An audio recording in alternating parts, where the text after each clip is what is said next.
It's always the ones in the calendar you sort of mark out early doors, isn't it? I think they've always been a special occasion, and then I think probably hit home during COVID and the lockdowns when you don't have a crowd there. Suddenly, they almost become more of a normal game. Then it's the atmosphere and it's the energy that the crowd brings is what actually makes them stand apart. And Bath Bristol is certainly one of the better ones in terms of getting the crowd engaged, and hopefully some great noise down at the Rec on Saturday. It just helps the boys on. Some of the England-Wales games obviously always go down in memory with been on the end of a few hidings, but then managed to dish out a few, which has been good as well. I think probably one of the best would have been the Paris derby with Racing and Stade. It was the French are mental at the best of times, so when you get a derby thrown in the mix as well, it was always an unbelievable atmosphere. And I think often those games spilled over a little bit onto the field as well, and there's some nasty, some niggle in them, but I guess that just adds to a bit of excitement, and they're brilliant to play in for sure.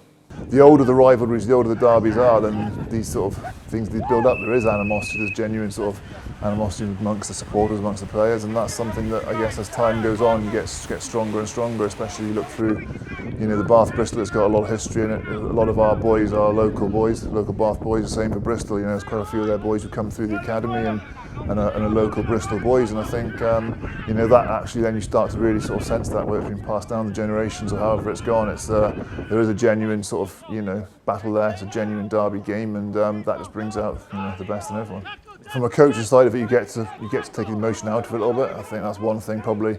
As a player, you get up for it a lot more in terms of the special games, the big games, whatever. From a coach's point of view, I think that's half the battle, is actually trying to take yourself out of the moment and trying to be a bit more level-headed, and you've got to drill down whatever you're specifically looking at and just focus on those details. So that helps you come out of it, but then when you do then just still soak up in the atmosphere. So that's keep going back to it, that's what makes these games. It's the crowd, it's the energy they bring, and then whether you're a player, a coach, or one of the spectators, you feed off that and you enjoy that even more then.